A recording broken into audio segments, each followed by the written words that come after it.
Part 1. From San Francisco to London. When I was 27 years old, a long time ago, I lived in San Francisco. I had a job in an office. I worked hard and I was good at my job. My future looked good, like things would be okay. I was alone in the world.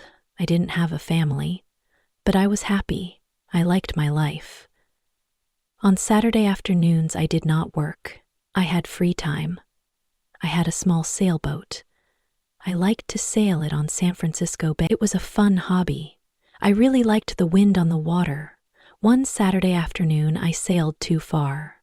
The wind was very strong. It was afternoon wind. It pushed my sailboat out of the bay. It pushed me into the Pacific Ocean. This was not good. I was very worried. Night came. It was dark. I was lost. I didn't know where I was. I didn't see land. I had no hope. I thought I would die. But then I saw a light. A small ship was coming. It was a British ship. It was called a brig. The ship saw me. They took me on board. They saved my life. I was very happy. The brig was going to London. London is far away. The trip was long. It was also stormy. The sea was rough. There was lots of bad weather. I worked as a sailor on the ship. I helped the other sailors. This was how I paid for my trip. I didn't have money, so this was good for me.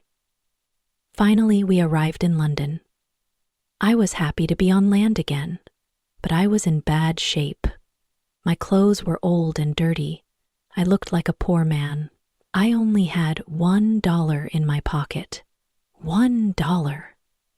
That's not much money in London. With this $1, I bought food.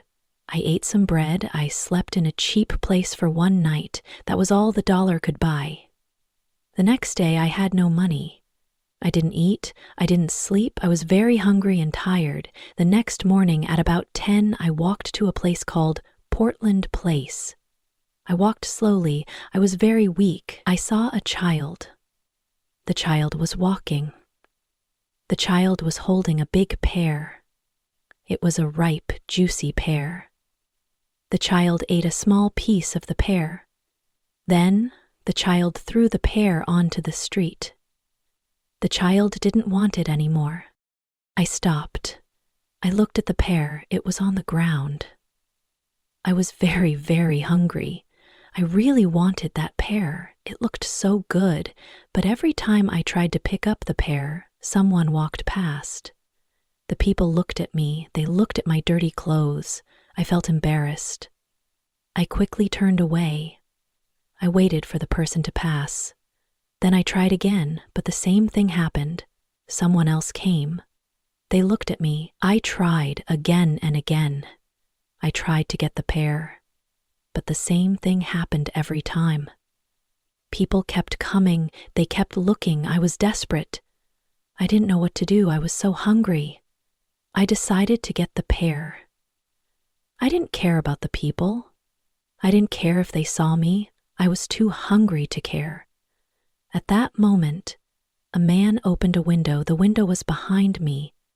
The man said, "Come in here, please." His voice was friendly. I was surprised. I didn't know what was happening. A servant opened the door. The servant was well dressed. He looked important. He took me to a beautiful room. The room was very big and fancy. In the room, there were two old men. They were sitting. They were talking about something important. They looked like very rich men. Their breakfast was still on the table. There was food on the table. I was very hungry.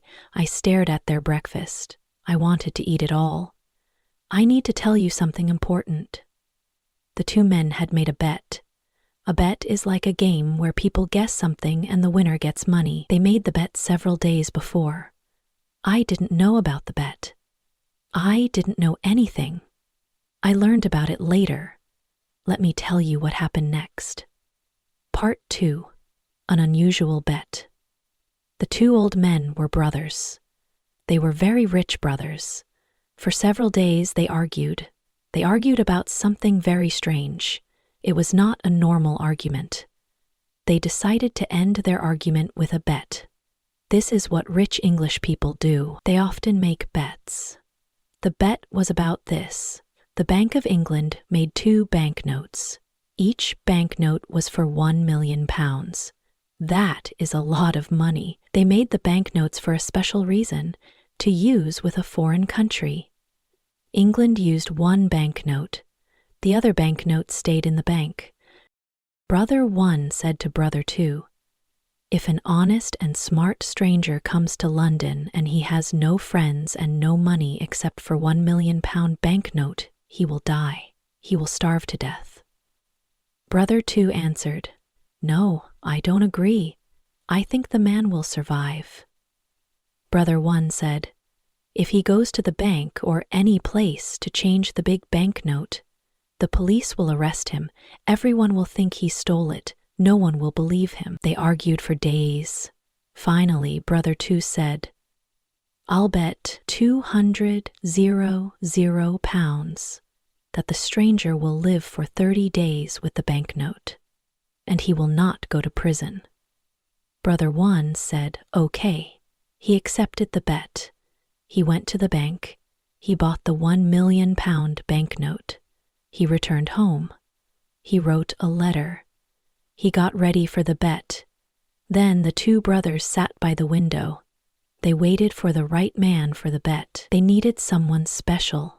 They saw many people walk by. They saw honest faces, but the people were not smart enough. They saw smart faces, but the people were not honest. They saw honest and smart faces, but the people were not poor enough. They saw honest, smart, and poor faces, but the people were not strangers. When they saw me from the window, they thought I was the right man. I looked perfect. They asked me questions. They wanted to know my story. Soon they knew everything. They knew I was a sailor. They knew I was poor. They knew I was a stranger in London. Finally, they told me I was the right man for the bet. I was confused. I didn't understand. I asked them to explain the bet. One of the men gave me an envelope. An envelope is a paper holder for a letter. I wanted to open the envelope, but he said, "No, don't open it now. Wait until you are in your hotel room. Then read it very carefully." I was very confused. I wanted to talk about it, but they didn't want to talk. I felt bad. I felt like I was part of a joke. I left their house. I looked for the pair on the street. It was gone. Someone took it. I was angry with the 2 men. I walked far from their house. I opened the envelope. I saw that there was money inside. I didn't stop to read their letter. I was too excited about the money. I ran to the nearest eating place. I was so hungry. I ate and ate and ate. I ate a lot of food. At last, I took out the envelope with the money. I wanted to pay for my meal. I looked at the banknote. I almost fainted. I was very, very surprised. It was a banknote worth £1 million. I was speechless. I couldn't say anything. I stared at the banknote. The 2 men had made a big mistake. They probably wanted to give me a £1 bank, but they gave me £1 million. I saw the owner of the eating place staring at the banknote too. He was surprised. We were both surprised. I didn't know what to do. I didn't know what to say. So I simply gave him the banknote and said, "Give me the change, please." Change is smaller money like coins. The owner apologized. He said sorry 1,000 times. "I'm very sorry, sir, but I can't change this banknote. I don't have enough money." "It's a lot of money," I said. "I don't have any other money. Please change this note." I really wanted my change. The owner then said, "You can pay for this food whenever you want, sir. I understand that you are a very rich man. You like playing jokes on people. You like dressing like a poor man. You can come here and eat all you want. You can pay me when you want." Part 3. The letter. When I left the eating place, I hurried to the house of the two men. I wanted to give them back the banknote. I wanted to correct the mistake. I was very nervous. I was worried. I arrived at the house. The same servant opened the door. I asked for the two men. "Where are they?" "They are gone," the servant said. "Gone? Gone where?" I asked. "Oh, on a journey," he said. "To the continent, I think." The continent means Europe. "When will they return?" I asked. "In a month," he said. 1 month from now. "Oh, this is awful," I said. "How can I talk to them? This is very important." "I can't help you," the servant said. "I don't know where they are, sir." "Then I must see a member of the family," I said. "All the family are away," he said. "They're in Egypt, in India, I think." Before leaving, the two men made a big mistake, I said. "They will certainly return home tonight. Tell them that I came here. I want to correct the mistake. I'll return tomorrow." "I'll tell them if I see them," he said. "But I won't see them, sir. You must not worry. Everything is all right. They will be here on time, and they will see you then. Goodbye." I was confused. My head was in a fog. I didn't understand what the servant said. The letter. I remembered the letter. The letter might explain everything. This is what it said. "You are an intelligent and honest man. You are also poor and a stranger. In this envelope you will find some money. It is yours only for 30 days. At the end of 30 days, return to this house. I have a bet on you. If I win this bet, you can have any job, with any salary that you want." There was no signature. There was no address. There was no date on the letter. How strange. I didn't know what to think. I went to a park. I sat down. I thought about what to do. After an hour, I decided to do this. The two old men are playing a game that I don't understand. They are betting on me. But I didn't know the details of the bet. If I go to the Bank of England to return the banknote, the bank will ask me lots of questions. If I tell the truth, no one will believe me. They will think I am crazy. They will put me in a hospital for crazy people. If I tell a lie, the police will arrest me. I can't even give it to anyone, because no honest person will want it. It's too much money. I can only do one thing. I must keep the banknote for a whole month, and I must not lose it. If I help the old man to win his bet, he will give me the job I want. The idea of a good job with a lot of money made me happy. With this exciting idea, I began walking down the streets of London. I had a plan. Part 4, at the tailor. Every time I walked past a tailor, I wanted to go inside. I wanted to buy new clothes, but I had no money. The £1 million banknote in my pocket was useless. No one could change it. I walked past the same tailor 6 times. Finally, I went inside. I quietly asked if they had an old suit. An ugly suit. A suit that no one wanted to buy. The man I spoke to nodded his head, but he didn't speak. He was probably not sure how to help me. Then another man looked at me. He nodded his head too. I went to him. He said, "1 moment, please." He was very polite. After some time, he took me to a back room. The back room was full of clothes. He looked at several ugly suits that no one wanted. He chose the worst one for me. It was very old and didn't fit me. I really wanted a suit, so I said nothing. I let him pick. It was time to pay. I said, "Can you wait a few days for the money? I haven't got any small change with me." The man said, "Oh, you haven't? Well, I thought a gentleman like you carried a large change." He was not polite anymore. I replied, "You can't judge a stranger by the clothes he wears. I can pay for this suit, but can you change a large banknote?" "Oh, of course we can change a large banknote," he said coldly. He didn't believe me. I gave him the banknote. He took it. He looked at it with a smile. a big smile that covered his face. He thought I was joking. When he read the banknote, his smile disappeared. He was shocked. The owner of the shop came over. He asked, "What's the trouble?" "There isn't any trouble," I said. "I'm waiting for my change."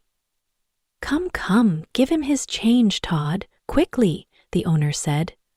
Todd answered, "It's easy to say, but look at the banknote." Todd showed the owner. The owner looked at the banknote, then he looked at my package with the ugly suit. He saw my old clothes. "Todd," he shouted, "you're stupid. How can you sell this unattractive suit to a millionaire? Todd, you can't see the difference between a millionaire and a poor man." The owner was very angry. "I apologize, sir," the owner continued. "Please take off those things you are wearing and throw them in the fire. Put on this fine shirt and this handsome suit. It's perfect for you, simple but elegant." I told him I was very happy with the new suit. "Oh, wait until you see what we can make for you in your size," he said. "Todd, bring a pen and a book. Let me measure your leg, your arm." I didn't have a moment to speak. The owner measured me. Then he ordered his tailor to make me morning suits, evening suits, shirts, coats, and other things. "But my dear sir," I said, "I can order all these things only if you change my banknote, or if you can wait a while before I pay you." "Wait a while? I'll wait forever," he said. "That's the word. Todd, send these things to the gentleman's address. Let the less important customers wait." "What's your address, sir?" he asked. "I'm changing my home," I replied. "I'll come back and give you my new address." "Quite right, sir. Quite right. Let me show you to the door, sir." "Good day, sir." "Good day." The owner was very happy to have me as a customer. Part 5. The Poor Millionaire. The impossible happened. I bought everything I wanted without money. I showed my banknote and asked for change. But every time the same thing happened. No one was able to change it. I bought all that I needed, and all the luxuries that I wanted. Luxuries are expensive things that you don't need but that you like to have. I stayed at an expensive hotel in Hanover Square. It was a very fancy hotel. I always had dinner at the hotel, but I preferred having breakfast at Harris's simple eating place. I liked the simple food there. Harris's was the first place where I had a good meal with my £1,000,000 note. That's where it all started. The news about me and my banknotes was all over London. Everyone knew about it. Harris's eating place became famous because I had breakfast there. Lots of new customers came. Harris was happy. I lived like a rich, important man. I had money to spend. I lived in a dream. But often I said to myself, "Remember, this dream will end when the two men return to London. Everything will change." I knew it wouldn't last forever. My story was in the newspapers. Everyone talked about the strange millionaire with the £1,000,000 note in his pocket. A magazine drew a funny picture of me on the front page. People talked about everything I did and about everything I said. They followed me in the streets. I was famous. I kept my old clothes, and sometimes I wore them. It was fun when the shop owners thought I was poor. Then I showed them the banknote, and oh, how their faces changed. It was like a game to me. After 10 days in London, I went to visit the American ambassador.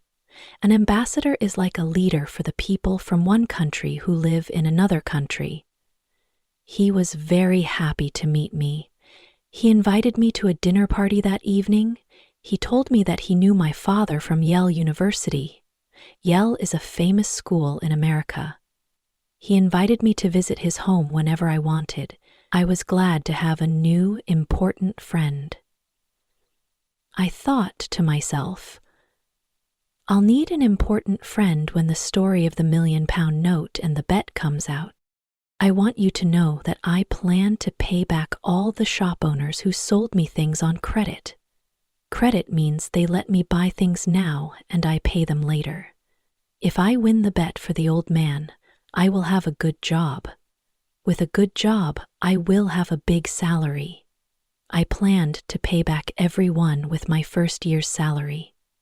I wanted to be fair. Part 6. The Dinner Party. There were 14 people at the dinner party. There were important people there. There was a duke and duchess. These are like princes and princesses. There was also their daughter, Lady Anne, and there were other lords and ladies. There was the ambassador and his wife and daughter, and some other people. There was also a beautiful 22-year-old English girl. Her name was Clara. I fell in love with her very quickly, and she fell in love with me. It was love at first sight. After a while, the house servant brought in another guest. His name was Mr. Wilson. When Mr. Wilson saw me, he said, "I think I know you." "Yes, you probably do," I said. "Are you the... He started to ask. "Yes," I said. "I'm the strange millionaire with the £1,000,000 note in his pocket." "Well, well, this is a surprise," he said. "I never thought you were the same David Smith from San Francisco. 6 months ago, you were working in the offices of Jones and Miller in San Francisco. I remember clearly. You had a very small salary, and at night you helped me arrange the papers for the Gold and Curry Mining Company. Now you're a millionaire, a celebrity here in London. I can't believe it. How exciting." He was so happy to see me. "I can't believe it either, Thomas," I said.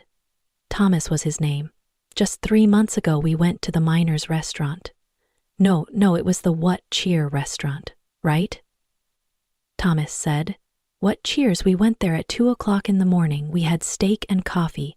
That night we worked for 6 long hours on the Gold and Curry Mining Company papers. Do you remember, David? I asked you to come to London with me. I wanted you to help me sell the Gold and Curry gold mine shares, but you refused." "Of course, I remember," I said. "I didn't want to leave my job in San Francisco, and I still think it's difficult to sell shares of a California gold mine here in London." "You were right, David. You were so right," Thomas said. "It is impossible to sell these shares here in London. My plan failed, and I spent all my money. I don't want to talk about it." He was sad. "But you must talk about it," I said. "When we leave the dinner party, you must tell me what happened. Please, Thomas." "Oh, can I? I really need to talk to a friend," Thomas said with water in his eyes. "Yes, I want to hear the whole story, every word of it," I said. "Thank you, David. You are a true friend," he said. At this point, it was time for dinner, but thanks to the English system of precedence, there was no dinner. Precedence means who is most important. The Duke wanted to sit at the head of the table. The American ambassador also wanted to sit at the head of the table. It was impossible for them to decide. So we had no dinner. The English know about the system of precedence. They have dinner before going out to dinner. But strangers know nothing about it. They remain hungry all evening. Instead, we had a dish of sardines and a strawberry. Sardines are small fish. Now it was time for everyone to play a game called cribbage. It's a card game. The English never play a game for fun. They play to win, or to lose something. Miss Clara and I played the game, but with little interest. I didn't care about the game. I looked at her beautiful face and said, "Miss Clara, I love you." "Mr. Smith," she said softly and smiled. "I love you too." This was a wonderful evening. Miss Clara and I were very happy. We smiled, we laughed, and we talked. I was honest with her. I told her that I was poor, and that I didn't have a cent in the world. I explained that the £1,000,000 note was not mine. She was very curious to know more. I told her the whole story from the start. She laughed and laughed. She thought the story was very funny. I didn't understand why it was funny. I also explained that I needed a good job with a big salary to pay all my debts. I had many debts. "Clara, dear, can you come with me on the day I must meet those two men?" I asked. "Well, yes, if I can help you," she replied. She was kind and helpful. "Of course you can help me," I said. "You're so lovely that when the two men see you, I can ask for any job and any salary. With you there, my sweet Clara, the two men won't refuse me anything." I was sure she would help me get what I wanted. Part 7. $1 million idea. At the end of the dinner party, I returned to the hotel with Thomas. He talked about his problems, but I didn't listen to him. I was thinking about Clara the whole time. I could only think about her. When we arrived at the hotel, Thomas said, "Let me just stand here and look at this marvelous hotel. It's a palace. What expensive furniture. You have everything you want. You are rich, David, and I am poor." His words were very sad. His words scared me. I too was poor. I didn't have a cent in the world, and I had debts to pay. I needed to win the man's bet. This was my last hope. Thomas didn't know the truth. "David, just a tiny part of your income can save me. I'm desperate," Thomas cried. He was very upset. "My dear Thomas, sit down here and drink this hot whiskey. Now tell me your whole story, every word of it. Please tell me everything," I said. "Do you want to hear my story again? But you never told me your story," I asked. "Of course I told you my story as we walked to the hotel. Don't you remember?" Thomas was confused. "I didn't hear one word of it, Thomas. I was distracted." "David, are you ill? Is something wrong with you? What did you drink at the dinner party?" Thomas asked. "Oh, Thomas, I'm in love. I can only think about my sweet Clara. This is why I didn't hear your story before. I apologize. I was sorry I hadn't listened." Thomas got up from his chair. He shook my hand, and he laughed. "I'm very happy for you, David. Very happy," he said, smiling. He was happy for my love. "I'll tell you the whole story again," he said. So he sat down and patiently started to tell me his story. To make a long story short, the owners of the Gold and Curry gold mine sent Thomas to England. They wanted him to sell the shares of the mine for $1 million. Any money he received over $1 million was his to keep. Thomas's dream was to sell the shares for more than $1 million and become rich. He had only 1 month to sell the shares. He had tried everything to sell them, but nobody wanted to buy them. Nobody was interested. Then he jumped up and cried, "David, you can help me. Will you do it?" "Tell me how," I said. "Give me $1 million and I'll sell you all the shares. You will be the new owner of the gold mine. Don't refuse." He wanted me to buy mine. I didn't know what to say. I wanted to tell Thomas the truth, but then an intelligent idea came to me. I thought about it for a moment and then calmly said, "I will save you, Thomas." I had a plan. "Then I am already saved." "How can I thank you?" he asked. "Let me finish, Thomas. I will save you, but not in that way. I have a better way. I know everything about that. I know it's of great value. You will sell the shares by using my name. You can send anyone to me. Since people in London know me, I will guarantee the gold mine. In a week or two, you will sell the shares for $3 million by using my name, and we will share the money you earn, half to you and half to me." I offered a better solution. Thomas was very happy and excited. He danced around the room and laughed. "I can use your name. Your name! Think of it! The rich Londoners will run to buy these shares. I'm saved, and I'll never forget you, David." He was thrilled. Part 8. Back to Portland Place. The next day, all of London talked about the shares of the California gold mine. Everyone wanted to buy them. I stayed in my hotel and said to everyone who came to me, "Yes, I know, Mr. Wilson. He's a very honest man, and I know the gold mine. Because I lived in the California gold country, it is a mine of great value. People were now interested in buying the shares. My plan was working. I spent every evening with Clara at the American ambassador's house. I didn't tell her about the shares and the mine. It was a surprise. We talked about our love and our future together. Finally, the end of the month arrived. Lots of rich Londoners bought the shares of the mine. I had $1 million of my own in the London and County Bank, and Thomas did, too. It was time to meet with the two old men. I dressed in my best clothes, and I went to get Clara. Before going to Portland Place, Clara and I talked about the job and the salary. Clara, you are so beautiful. When the two men meet you, they'll give me any job and any salary I ask for, I said. David, please remember that if we ask for too much, we will get nothing. Then what will happen to us? She said. She was worried.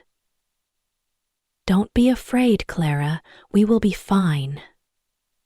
When we arrived, the same servant opened the door. There were two old men having tea. They were surprised to see Clara. I introduced her to them. Then I said, Gentlemen, I am ready to report to you. We are pleased to hear this, said one man. Now we can decide the bet that my brother Arthur and I made. If you win for me, you can have any job in my power. Do you have the £1 million note? Here it is, sir, I said, and I gave it to him. I won, he shouted. Now what do you say, Arthur? I say he survived, and I lost £20,000. I can't believe it. Arthur was not happy.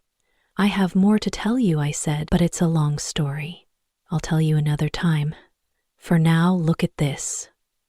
I showed them my bank statement. What? A certificate of deposit for £200,000? Is it yours? Arthur asked. It's mine. I earned it by using the banknote you lent me for a month, I said proudly. This is astonishing. I can't believe it, Arthur exclaimed. Clara looked at me with surprise and said, David, is that really your money?